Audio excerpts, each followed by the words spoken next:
bebaskan jiwa, bebaskan batin. Tentu ada yang membelenggu, sehingga ada keinginan alami untuk membebaskan belenggu itu, sehingga batin atau jiwa itu menjadi terbebas. Lalu siapakah yang membelenggu itu dan seperti apakah belenggu itu? Yang membelenggu sebenarnya ya pikiran kita sendiri. Pikiran kita sendiri itu membelenggu mental kita sehingga mental kita itu tidak bebas. Yang membelenggu bukan unsur dari luar. Tadi Ida Sri Begawan mengatakan mengubah pikiran. Ya dengan kalimat yang lain, bebaskanlah pikiran itu dari belenggu yang dibuat oleh pikiran sendiri. Bukan datang dari luar, bukan. Dan pikiran itulah yang harus diubah. Supaya bisa bahagia dalam bekerja. Dan meskipun saya tidak bekerja, tetapi judul yang diberikan Dr. Lisa ini cukup baik. Bukan bekerja untuk mencapai bahagia, terbalik. Dengan bahagia itulah kita bekerja. Sebab kalau bekerja untuk mencari bahagia itu beban. Dan ukuran bahagia itu juga berubah-ubah. Sehingga mungkin sampai meninggal, kalau bekerja untuk bahagia sampai meninggal merasa tidak bahagia. Amat berbeda dengan bahagia dalam bekerja.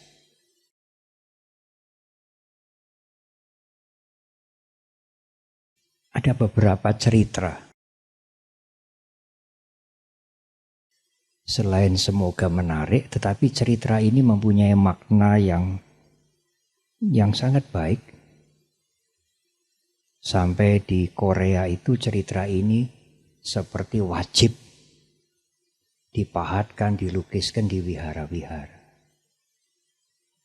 Ada 2 orang biksu atau biku Korea sedang melakukan perjalanan. Sampailah malam hari dan pada waktu itu belum ada penerangan. Badan sudah sangat lelah, haus. 2 biksu ini lalu menemukan semacam gua yang kosong. Dia masuk di gua itu dan bersiap akan tidur. Tetapi hausnya ini bagaimana menghilangkan? Di kegelapan gua itu dia meraba-raba dan menemukan seperti cawan, mangkuk. Oh, ada airnya. Dia minum air itu berdua. Meskipun tidak menghilangkan haus sepenuhnya, tetapi lumayanlah dia tidur nyenyak dengan tenang. Karena pikirannya tenang, fisiknya yang haus juga terobati. Begitu pagi dia bangun, alangkah terkejutnya. Ternyata tempurung yang berisi air itu yang semalam dia minum dengan enak, tengkorak kepala manusia.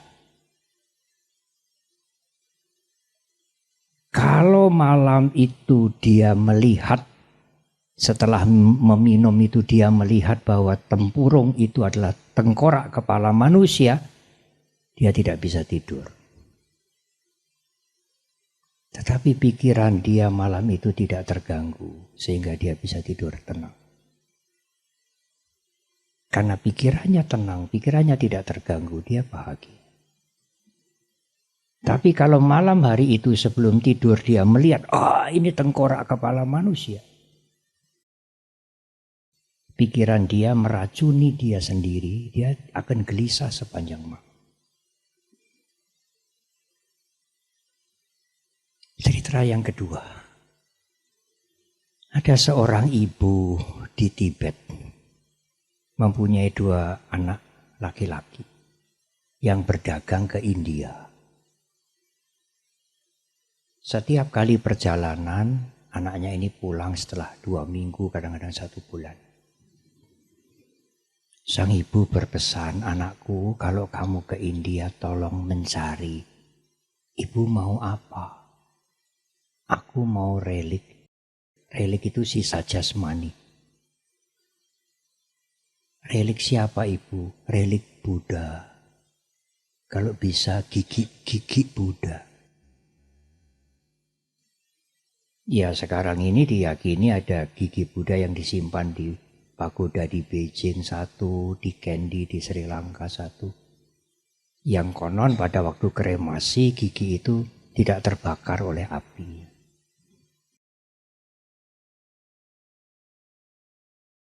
Setelah sibuk berdagang, membeli, berjualan, sang anak pulang, ibunya menagih, aduh lupa. Sang ibu kecewa. Lalu pergi yang kedua. Jangan lupa ya anak, jangan lupa. Cari relik gigi Buddha. Danta datu dalam bahasa Sanskerta. Danta itu gigi. Datu itu ya bagian dari gigi. Tapi pergi yang kedua ini dia pulang lupa lagi. Sang ibu bilang, aduh. Nah kalau nanti pergi ke yang ketiga, zaman dahulu, waktu saya masih kecil saya masih ngalami. Tidak ada apa itu HP atau catatan. Ujungnya baju ini loh dibundeli. Ini dibikin bundel. Saya waktu masih kecil masih ngalami. Sehingga, oh ini ada janji. Anak itu, 2 anak ini lalu mau pulang. Ibu pesan relik gigi Buddha. Tapi di mana? Relik-relik itu sudah masuk di stupa yang besar-besar itu. Dan stupa di zaman dahulu itu solid. Enggak ada ruangan yang kita bisa masuk di tengahnya. Berbeda dengan stupa yang dibangun sekarang ya. Maaf. Waktu perjalanan pulang itu dia melihat bangkai anjing. Dia ambil gigi anjing itu, dibersihkan, dibungkus dengan sutra yang sangat baik, dimasukkan kotak yang sangat indah dari perak. Kotaknya itu juga dibungkus dengan sutra.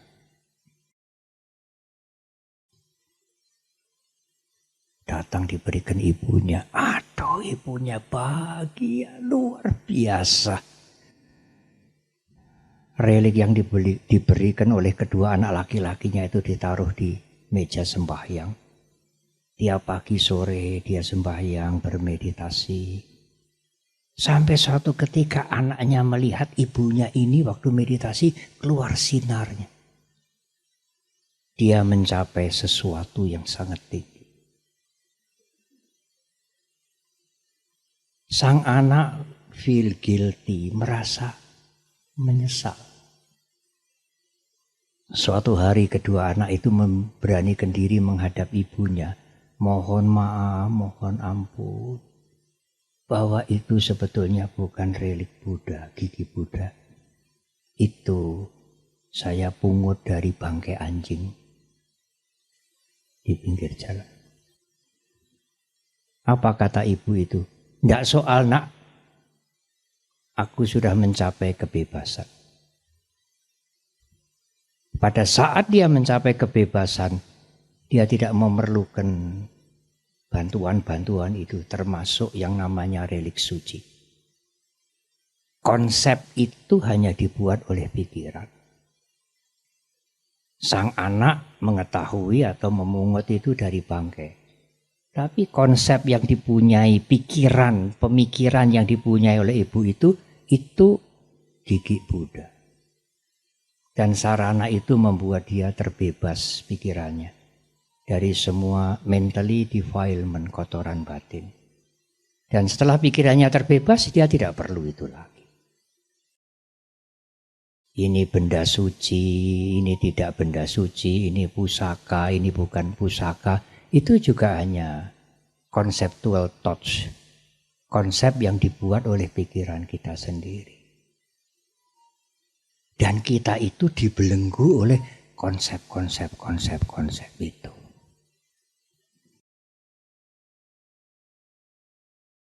Boleh saya menambah satu cerita lagi.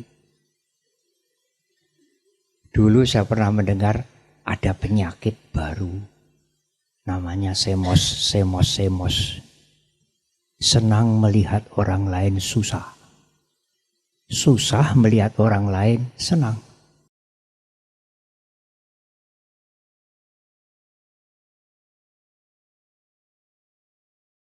Kalau seseorang diberitahu,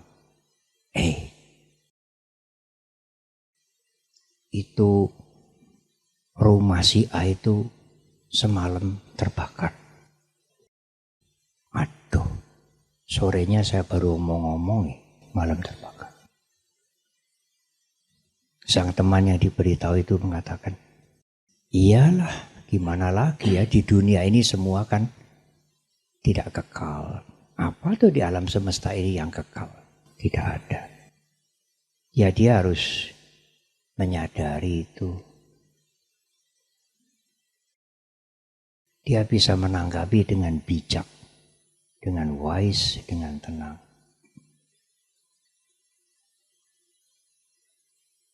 Tetapi suatu ketika kalau rumahnya dia sendiri terbakar, meskipun lebih sederhana, lebih kecil dari rumah temannya itu, bisakah dia bijak seperti itu? Ya, memang dunia ini tidak kekal. Rumahku terbakar, tidak bisa. Jadi yang membuat seseorang sedih, susah,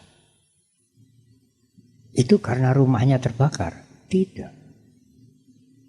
Karena orang ini tidak susah terhadap rumah temannya yang terbakar. Tapi kalau rumahku terbakar, nah itulah penderitaan, suffering. Jadi yang menjadi masalah itu bukan rumahnya yang terbakar, rumah yang terbakar, kunya itu. Kalau mobil teman yang baru masuk selokan, masuk jurang, tabrakan, ya harus hati-hatilah kalau berlalu lintas. Tapi kalau mobilku, apalagi kredit belum lunas, penderitaan karena kunya itu. Jadi dia menderita itu karena mobilnya rusak, tidak. Karena akunya yang melekat pada mobil itu. Kalau akunya tidak melekat pada mobil temannya, dia tidak menderita. Tetapi sang aku melekat pada mobil dia, maka dia menderita. Oleh karena itu, sebenarnya belenggu yang paling halus sekali dan paling berbahaya membelenggu pikiran kita ya aku. Tapi apakah tidak boleh, Bante, kita mengucapkan ini milikku, ini pulpenku, ini pekerjaanku? Boleh. Itu diperlukan dalam konteks bersosialisasi, berkomunikasi.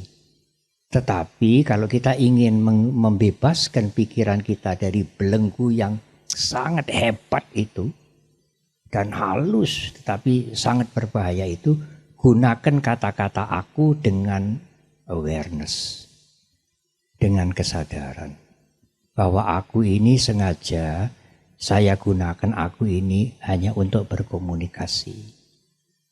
Tidak ada aku yang sebenarnya. Saya merasa ini badanku, aku sedang bekerja, itu ulah pikiran semua. Kalau pikiran berhenti bermeditasi saat-saat tenang, aku itu juga lenyap. Saat kita tidur nyenyak, aku itu juga lenyap. Kamu kayak babi. Dia tidak mendengar, dia tidak ada reaksi apa-apa. Tapi begitu dia mendengar, aku, babi. Timbullah masalah. Siapa yang membuat masalah? Tanggapan pikirannya sendiri terhadap konsep itu. Ada satu guru meditasi mengatakan, kalau engkau dikatakan anjing, lihatlah ke belakang, apakah engkau punya ekor? Tidak, guru. Ya sudah, kamu bukan anjing. Selesai tuh. Karena aku ini manusia, aku ini bukan anjing. Nah, itu yang membelenggu Anda. Menimbulkan kemarahan, kejengkelan, kebencian, kekejaman, dendam, dan lain-lain. Ini anakku, apa tidak boleh, Bante? Oh, ini masalah yang tidak mudah. Boleh. Tetapi hati-hati. Biasanya orang tua itu dengan kalimat yang agak jelas ya, lebih kejam kepada anaknya sendiri ketimbang anak orang lain. Kalau anak orang lain kurang ajar, berbuat salah dan lain-lain, seseorang itu masih kalau memperingatkan, kalau menasehati harus hati-hati. Ini anak orang lain. Tapi kalau anaknya sendiri tidak peduli. Karena anakku harus sesuai dengan citraku, harus menjaga namaku, harus tidak boleh mencoreng aku, kukunya itu menimbulkan kebencian, kemarahan, kejengkelan, keserakahan, dan lain-lain. Jadi sebetulnya yang membelenggu mental kita, jiwa kita itu ya kita sendiri. Bukan ada kotoran dari luar yang nemplek kemari, ya bukan. Oleh karena itu Dr. Herin mengatakan, di luar ini seperti apapun kalau engkau bisa mengubah dirimu, engkau tidak akan terpancing. Terpancing untuk marah dan sebagainya. Oleh karena itu diperlukan pikiran yang tenang. Ida Sri Begawan mengatakan pikiran yang tenang itu seperti air yang tenang.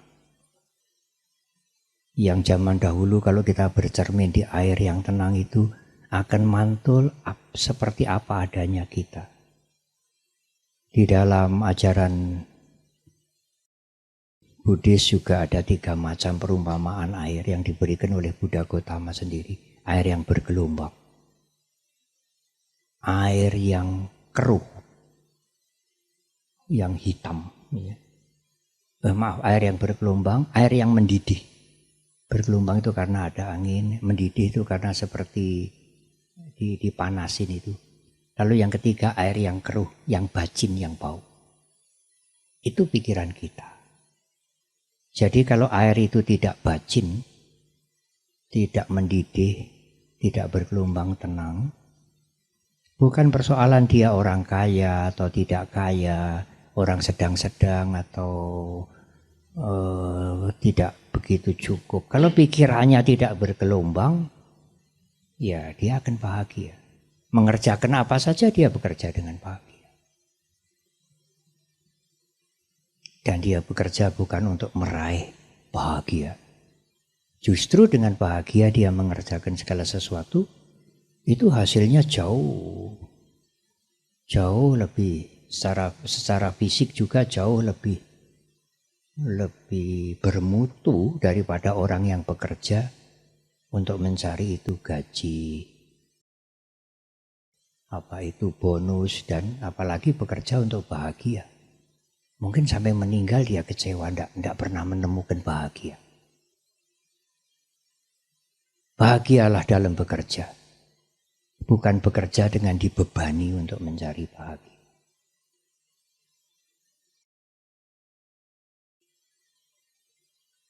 Mungkin nanti ada pertanyaan-pertanyaan yang bisa membuat pembicaraan ini menjadi lebih panjang. Tetapi itulah yang ingin saya sampaikan. Jangan berambisi mengubah dunia. Ya tentu kita mempunyai tujuan-tujuan tertentu, membuat masyarakat menjadi lebih baik, lebih sederhana, lebih sejahtera. Tetapi suatu saat usaha-usaha itu mungkin dalam bahasa Jawa mentok, tidak bisa lagi. Pada saat itulah tiba waktunya kita harus mengubah diri kita. Kalau Anda tidak pernah punya latihan mengubah diri Anda penasaran terus. Ingin mengubah yang di luar terus. Padahal masalahnya itu ada pada pikiran kita. Izinkan saya menutup dengan satu cerita tambahan. Agak sederhana. Atau sederhana sekali. Dan mungkin sedikit kasar. Seekor anjing yang tidak pernah tenang. Dia berada di bawah meja ini gelisah. Pindah ke sudut sana gelisah. Pindah sudut situ gelisah. Keluar gelisah. Seolah-olah tidak ada tempat yang nyaman. Sebetulnya yang membuat anjing itu tidak nyaman bukan tempat-tempat ini. Karena di kepalanya ini ada koreng. Dan korengnya itu ada, bahasa Jawa singgat, ada belatungnya. Belatung yang ada di koreng anjing itu yang membuat anjing itu tidak tenang. Ya kemana-mana kalau belatungnya tidak dibuang ya dia tidak tenang. Kalau Anda tidak bisa memanage pikiran Anda, tidak bisa membebaskan pikiran Anda dari yang kasar, keserakahan, iri hati, kebencian, kemarahan, sampai yang paling halus, keakuan. Kalau itu tidak dieliminasi, tidak dikurangi, ya nggak ada bedanya kehidupan ini yang kaya, yang sedang-sedang, yang pria, yang wanita, ya problem terus menerus, tidak pernah berhenti, tidak pernah tenang. Ya, maaf, terima kasih. Apa ini? Karena sebetulnya problem itu ya defilement itu, kotoran itu ya pikiran kita yang menciptakan sendiri. Matur nuwun. Terima kasih.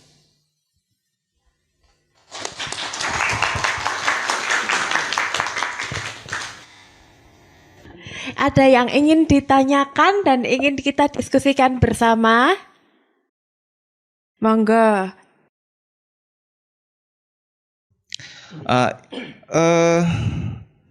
Saya jujur Bante berpegang pada prinsip Marxisme tentang relasi kerja gitu.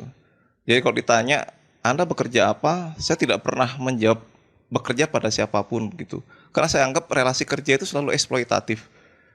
Relasi kerja itu selalu mengalienasi subjek-subjek yang terhubung di dalamnya.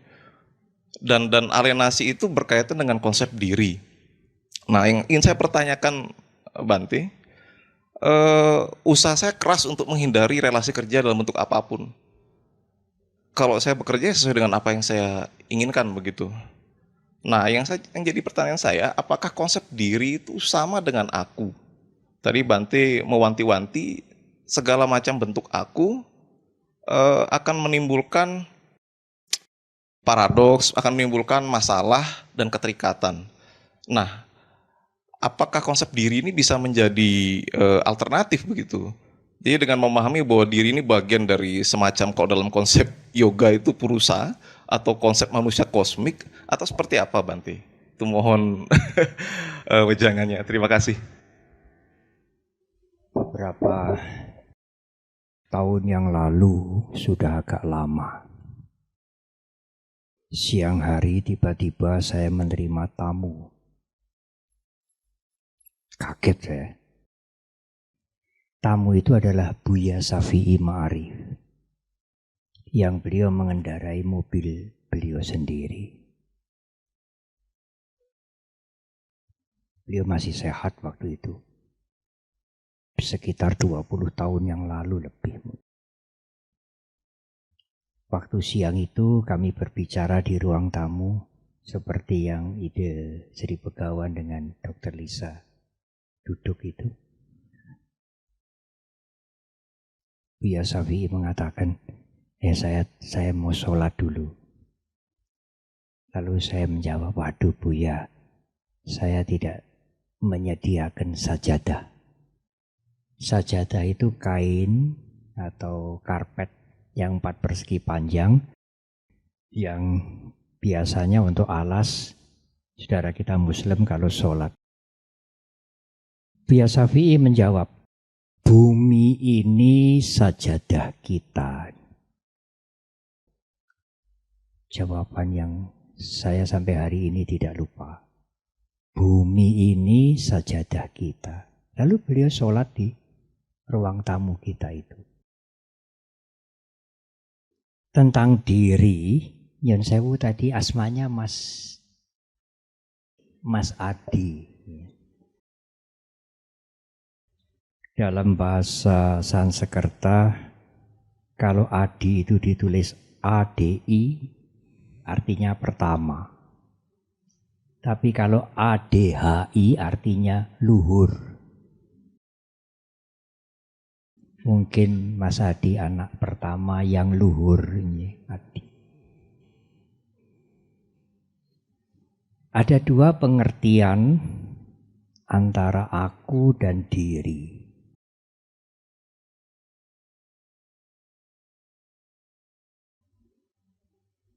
Yang pertama,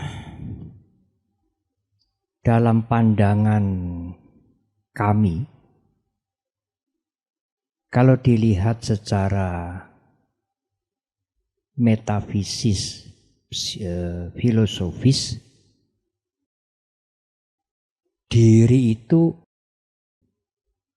hanyalah perpaduan, tidak solid, tidak inti yang inherent, tidak berubah, tidak. Mengapa saya sebutkan metafisis? Karena berhubungan dengan yang non-fisik. Sebagai satu contoh yang mudah, kalau kita meninjau gedung ini secara filosofis, atau kereta, tadi Ida Sri Begawan menggunakan perumpamaan kereta, dan itu ada di dalam Buddhis. Hanya sekarang keretanya ada di Jogja ya, Andong. Di tempat lain ya sudah mobil ya. Bolehlah mobil juga boleh, atau kereta, atau rumah ini. Yang disebut diri, yang saya similarkan dengan rumah, itu sebetulnya hanyalah perpaduan. Dalam bahasa Sanskerta samskara atau sangkara. Tidak solid. Tidak ada inti yang inherent, tidak berubah. Tidak ada. Anda tidak bisa menunjuk dengan jari Anda mana yang disebut rumah. Lantai, dinding, atap, apalagi bagian yang kecil, kaca, kemudian kayu. Mana yang disebut inti dari rumah, yang bagi kita adalah diri. Tidak ada. Perpaduan, compounded, perpaduan dari unsur-unsur itu adalah rumah. Nah, pengertian itu sangat perlu sekali supaya pengertian turunan dari pengertian adanya rumah yang solid, yang abadi, yang tidak berubah itu tidak memberikan turunan yang buruk. Bahwa rumah yang semula disebut ada solid. Abadi itu ternyata hanya perpaduan. Dan komponen-komponen ini tidak kekal semua. Demikian juga yang disebut diri itu ya seperti rumah ini. Selain ada fisik, kemudian ada potensi untuk merasakan senang tidak senang, ada kemampuan psikologis untuk mengingat, untuk berpikir, untuk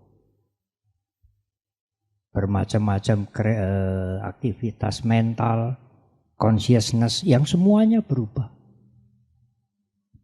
Tidak ada yang solid, bukan solid, dan tidak ada inti yang inherent.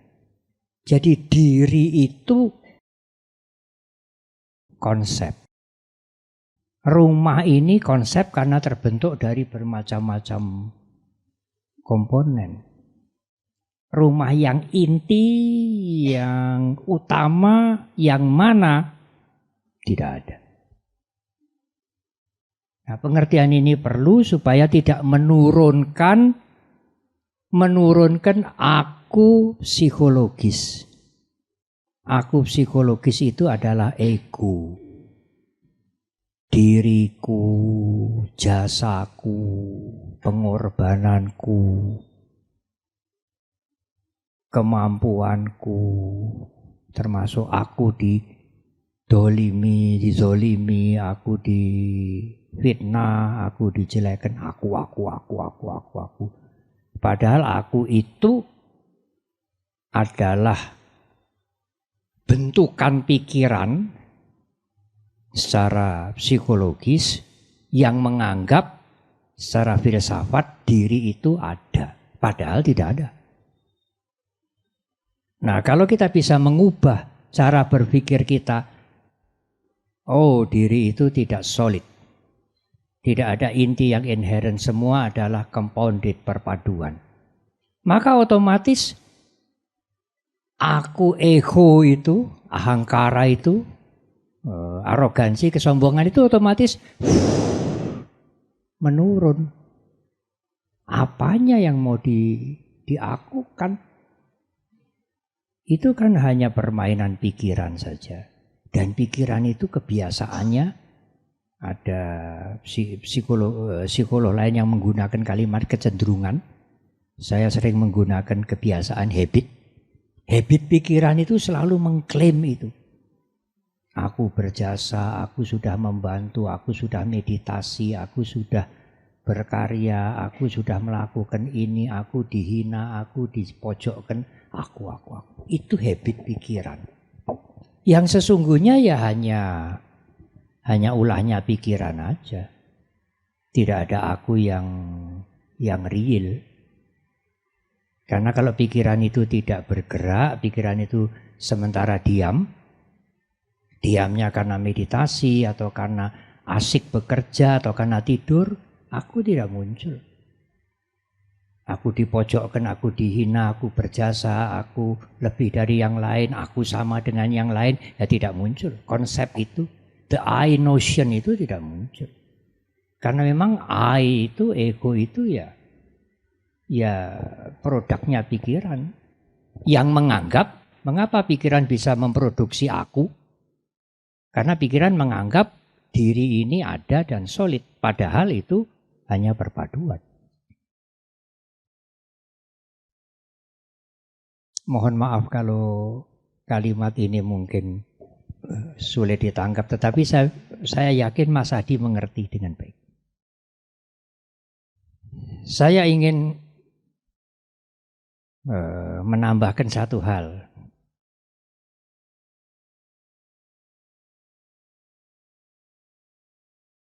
Pada saat kita bermeditasi, tadi Dr. Herin sebentar memberikan introduction tentang meditasi dengan memperhatikan nafas. Pada saat kita meditasi itulah kita bisa membebaskan diri kita dari non-dual, dari dualisme, menjadi non-dual. Dualisme itu pandai bodoh, baik buruk, suci kotor. Mengapa? Karena pada saat kita bermeditasi, meskipun objeknya itu nafas atau yang lain, kalau timbul pemikiran sesuatu, kesadaran itu akan pikiran muncul. Termasuk pikiran, aku ingin jadi orang baik, aku ingin jadi Buddha, aku ingin masuk nibbana, aku ingin mencapai pencerahan. Itu konsep pikiran semua. Yang kalau disadari ya hilang. Nah kalau tidak disadari itu yang membelenggu. Ingin menjadi Buddha, ingin mencapai pencerahan itu ya belenggu juga. Keinginan juga yang halus sekali. Nah kalau kita ingin membebaskan, mencapai kebebasan total meskipun hanya sesaat, ya itu disadari saja, tidak usah ditanggapi. Termasuk memori-memori, ingatan-ingatan yang lampau, perbuatan-perbuatan kita yang mungkin buruk, kotor, jorok, dan sebagainya. Kalau muncul ya hanya disadari aja. Supaya tidak membelenggu pikiran kita. Sekali lagi termasuk ingin masuk surga, ingin bebas dari penderitaan, ingin mencapai kesucian, ingin jadi Buddha, ingin mencapai pencerahan, itu ya konsep juga.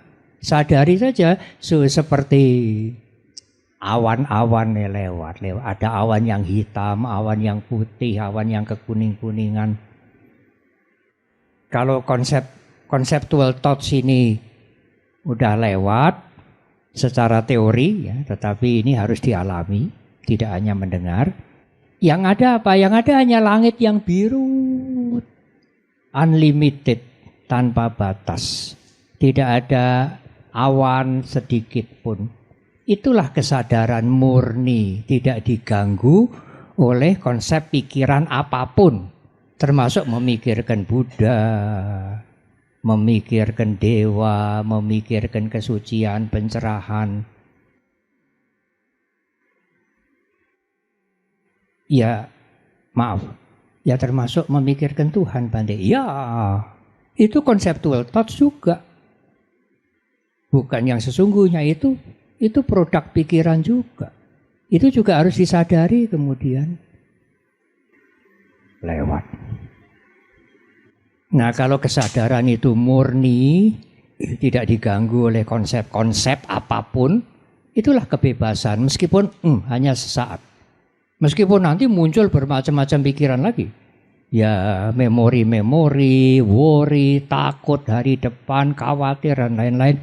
Karena apa? Karena karena sisa-sisa kotoran batin itu masih ada, belum habis. Tapi pada saat kita meditasi menyadari semua macam pikiran yang muncul itu menjadi konsep-konsep itu menjadi lenyap. Meskipun sesaat, itulah kebebasan. Ada orang yang menanyakan, kebebasan sesaat. Nah kalau simpanan-simpanan, timbunan, sisa-sisa kotoran batin ini sudah lenyap, yaitu kebebasan akhir. Meskipun kebebasan sesaat atau kebebasan akhir, seperti awan yang sudah lewat-lewat semua, tinggal langit yang biru.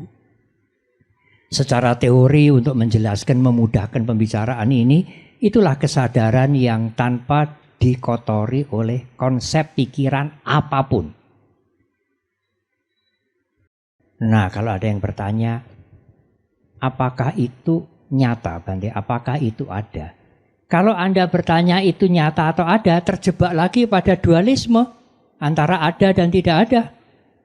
Awan yang biru, langit yang biru bersih, kalau dikatakan tidak ada, juga tidak. Kalau dikatakan ada, juga tidak. Ya demikianlah. Kalau langit yang biru, yang tanpa batas itu ada, ya kita bisa melihat ya mesti ada. Tapi ada yang bagaimana? Tidak ada. Tidak ada tetapi ada. Nah, Anda akan masuk lagi kepada dualisme. Antara ada tidak ada, baik buruk. Meditasi membuang semua itu.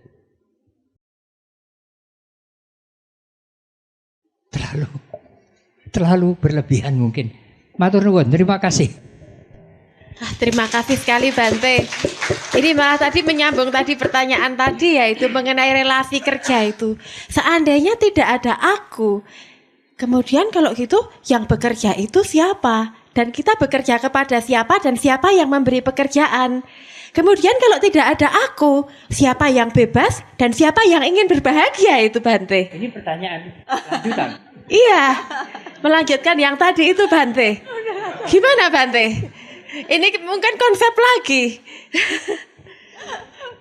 Berarti seandainya tidak ada semuanya kan berarti tidak ada yang bebas, tidak ada yang bahagia. Maaf.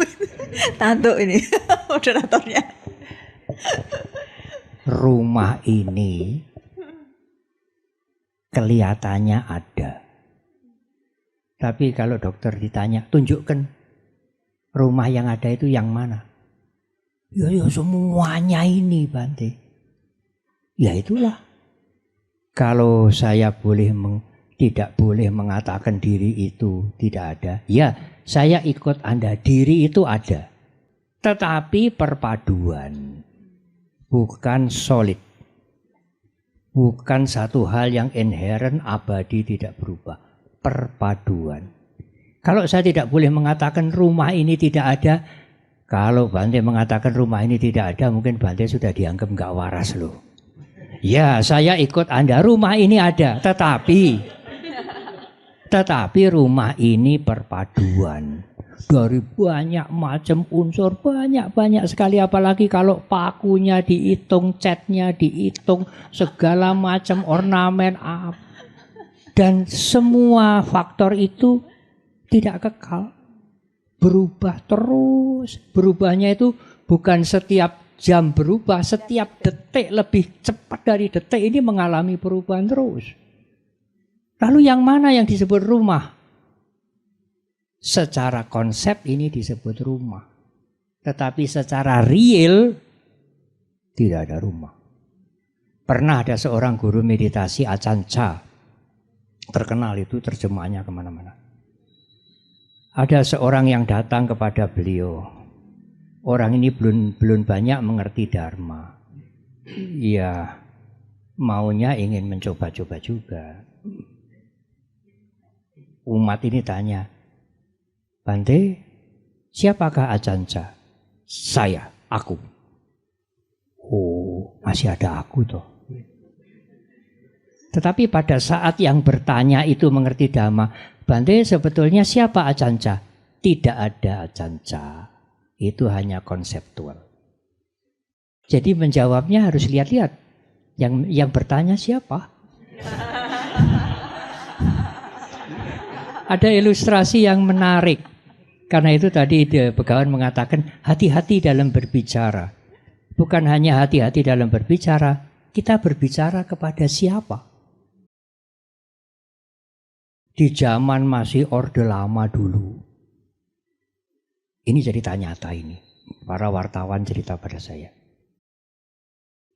Para wartawan itu menulis masyarakat Indonesia ini yang makmur, yang miskin itu, aduh paru-paru. Yang miskin 50%. Wah, penguasa waktu itu marah.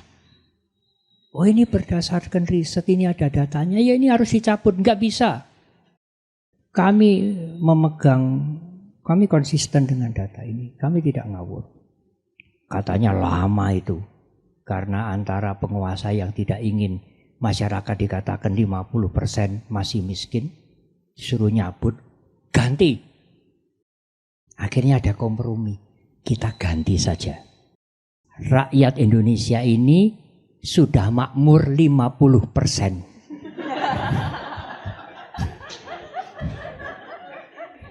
Penguasanya senang sekali. Saya tadi kompromi dengan Dokter Herin. Kalau saya diminta, Bante, aku itu ada, diri ini ada. Yang bekerja, yang merasa sakit dan sebagainya, yang berkarya, rumah ini ada, kita bisa duduk tidak kehujanan. Ya Bu Dokter, saya ikut. Tetapi rumah ini adalah perpaduan dari banyak hal. Tetapi diriku bukan dirimu. Tubuhku, pikiranku, ini ada Bante. Ini lain dengan pikiran itu. Apa betul? Betul ini jasmaniku? Iya, ini bukan jasmaninya dia. Konsisten loh ya. Iya. Lalu saya sakit gigi. Saya mules. Hei perutku, gigiku, sembuhlah sekarang karena kamu ini propertisku, milikku. Tidak bisa. Tidak bisa. Berarti ini bukan milikku. Karena aku yang memilih itu juga hanya konseptual. Kalau gigi saya mau sembuh ya cari obat. Cari sebabnya mengapa. Kalau perut saya sakit ya cari sebabnya mengapa. Ini karena salah makan atau karena ada yang lain. Karena ini bukan milikku termasuk pikiran itu. Pikiran ya pikiran, dia jalan sendiri karena ada hukumnya. Timbul, tenggelam, ingatan kita tiba-tiba timbul, tiba-tiba kita lupa. Ya yang dalam tanda petik ya, yang eksis itu ya, yang aktual itu ya pikiran itu yang selalu berubah-ubah. Pemilik pikiran tidak ada. Kalau ada yang memiliki pikiran, hei pikiran, diam sekarang, sudah malam, saya capek, mau tidur. Tidurlah, mboten sakit. Semakin Anda ingin tidur, semakin Anda tidak bisa tidur. Lalu bagaimana? Lepaskan. Jangan terikat, lepaskan. Apa yang akan terjadi? Biarlah. Tidur. Pada saat Anda melepaskan keinginan untuk tidur, Anda terbebas dari keinginan itu, Anda tidur. Karena tidak ada yang memiliki pikiran, yang ada ya pikiran yang aktual ya pikiran itu sendiri. Pikiran digabung dengan perasaan, digabung dengan ingatan, digabung dengan consciousness, digabung dengan jasmani, itulah yang dalam tanda petik disebut diri ini. Dan pikiran selalu nakal, punya habit mengatakan milikku, diriku, aku. Buang itu. Buang itu secara filosofis dan secara psikologis. Tetapi untuk bersosial, ya saya menggunakan dengan hati-hati. Bante, buku ini yang menulis, Bante? Iya, saya yang menulis. Untuk berkomunikasi. Itu tadi ada yang membutuhkan bantuan, lalu Bante juga ikut memberikan bantuan, baksos.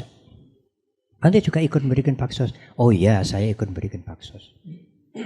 Tetapi di balik itu saya mengerti bahwa aku yang memberi itu sebetulnya tidak adalah yang memberi siapa, Bante? Ya jasmani ini berproses, disuruh oleh pikiran. Ya begitu ya, unsur-unsur ini berproses semua. Nah, yang lebih gampang apalagi kalau ditinjau dari sudut sosiologis. Bagaimana aku bisa membantu dia? Aku membantu dia, aku memberikan obat pada dia. Nah kalau yang diberi tidak ada, apakah saya bisa bilang? Apakah saya bisa mengatakan aku membantu dia, aku memberikan obat pada dia? Yang diberi tidak ada. Jadi kalau Anda mengatakan aku memberi dia, Anda mengeliminasi yang diberi itu. Yang diberi seperti tidak penting. Yang sakit tidak penting, yang miskin, yang korban bencana yang tidak penting. Yang penting aku sudah ikut baksos. Apa itu fair? Ya boleh juga mengatakan ya aku ikut baksos. Tetapi di balik itu dalam pengertian spiritual saya, aku itu hanya perpaduan. Bante ini rumah. Lah iya toh ini bukan undi-undi. Ini bukan teh botol, ini rumah. Tetapi di balik pengertian, di balik ucapan ini rumah, saya menyadari ini perpaduan dari macam-macam faktor yang tidak kekal, yang selalu berubah.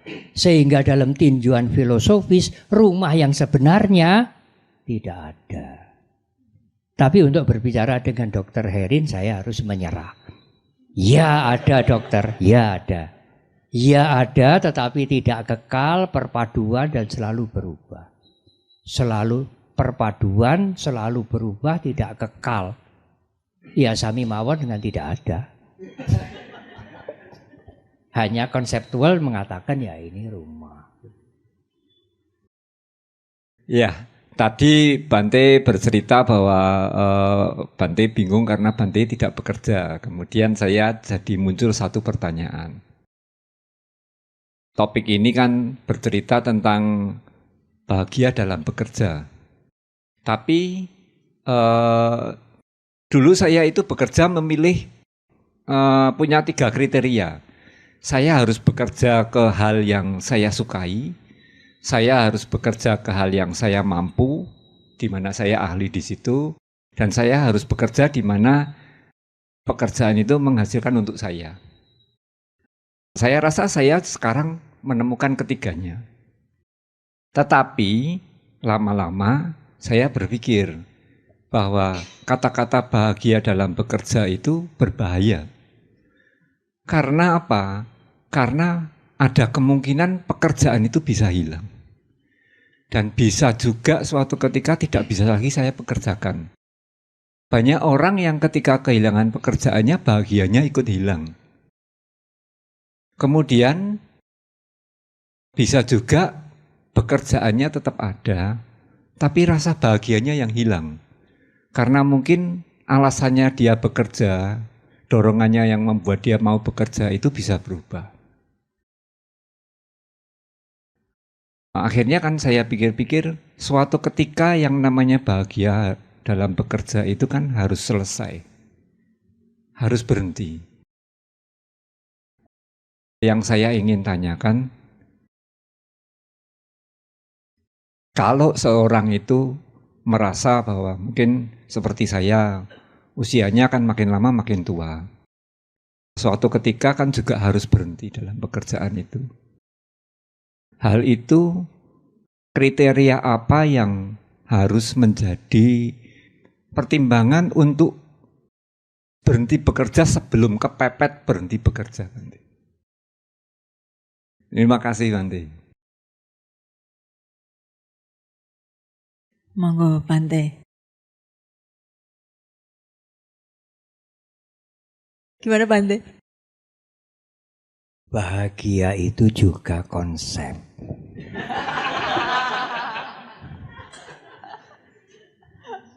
Dan tiap-tiap orang punya konsep yang lain-lain.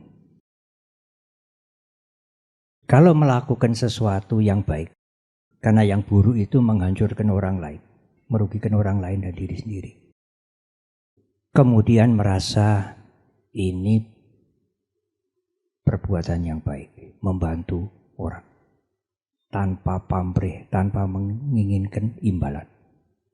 Bukan kejahatan. Saya bahagia.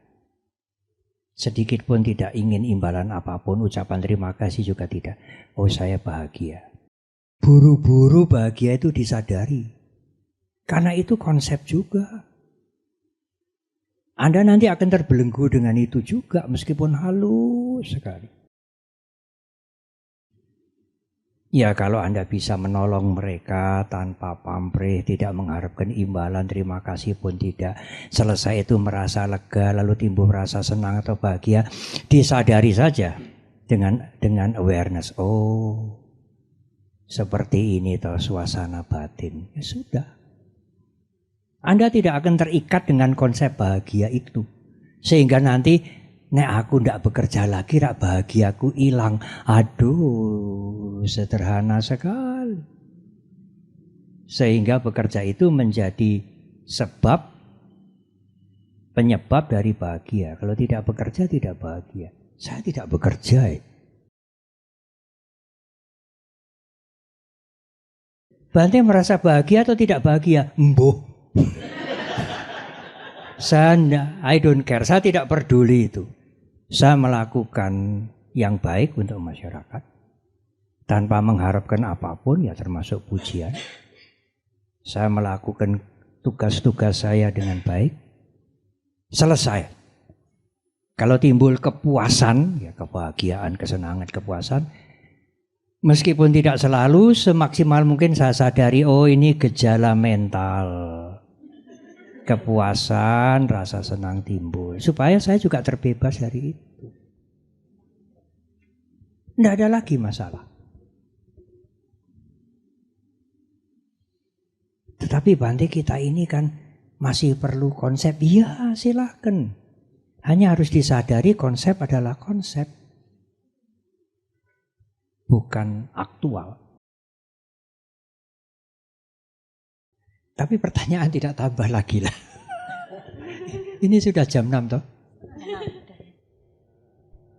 Sudah 5:30 Bante. Tapi kita tadi mulai sebelum jam 4. Begini. Apakah konsep itu, apakah Bante anti konsep? Tidak, saya tidak anti konsep. Hanya harus disadari bahwa konsep itu bukan aktual, bukan real. Seperti rumah ini. Saya tetap mengatakan ini rumah. Ini bukan jajanan. Tetapi just konsep.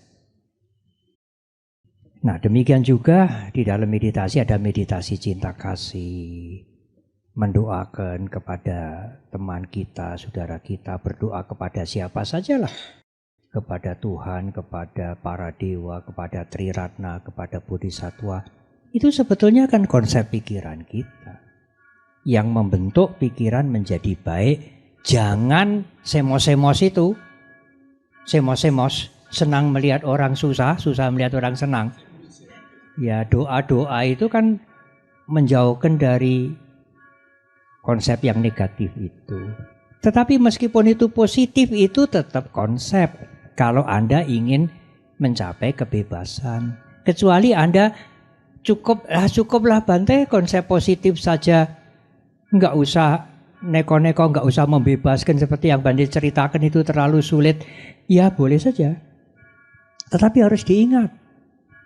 Yang positif-positif dari pekerjaan positif. Dari hal-hal yang positif, dari pengabdian masyarakat yang positif, membawa keberhasilan. Keberhasilan itu kalau tidak diwaspadai juga bisa menimbulkan keserakahan. Dia merasa berhasil dalam bisnis, dalam bekerja, punya relasi banyak, punya pengaruh banyak. Lah, itu bisa muncul yang semula rame ing gawe, sepi ing pamrih. Setelah dia berhasil, dia maju, dia banyak fasilitas, lama-lama ya rame ing gawe, tapi juga rame ing pamrih, ing tembe mburine. Karena apa? Karena tidak ada kesadaran, awareness itu, kesadaran itu yang menjadi polisi untuk dia sendiri, yang menjagai. Ya, yang menjaga itu bukan dari luar ya.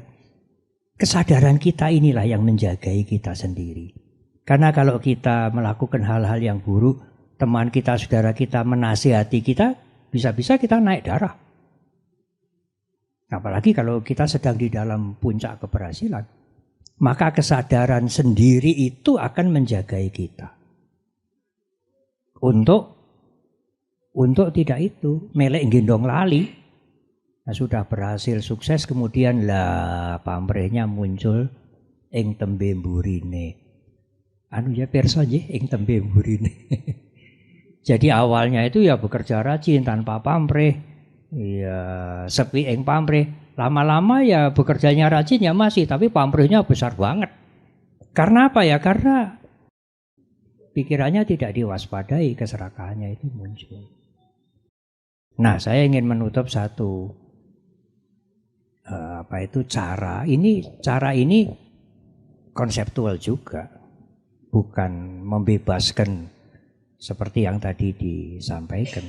Meditasi cinta kasih, ya, semoga semua makhluk berbahagia, doa-doa kepada siapapun itu juga konseptual semua.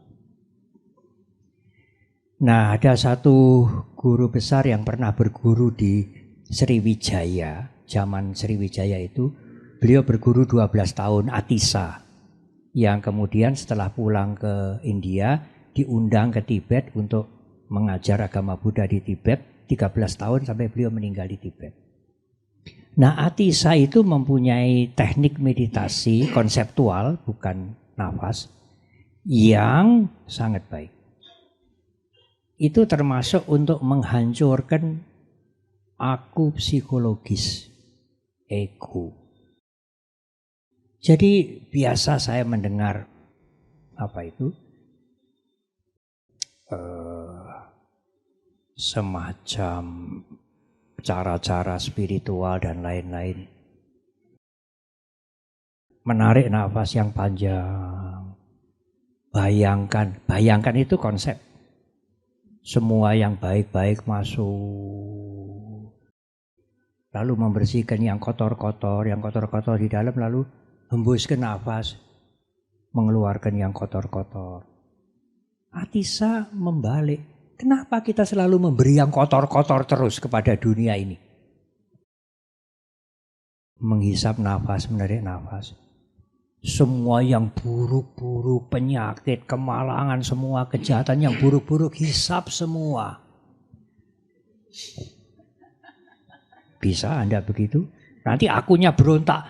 Aduh, kalau aku jadi buruk, aku jadi jahat. Aku jadi sengsara, bagaimana? Semua penderitaan di alam semesta ini yang buruk-buruk, hisap semua. Itu untuk menghancurkan aku psikologis. Di dalam ini dengan wisdom, dengan prajna kita mengerti semua perpaduan tidak solid.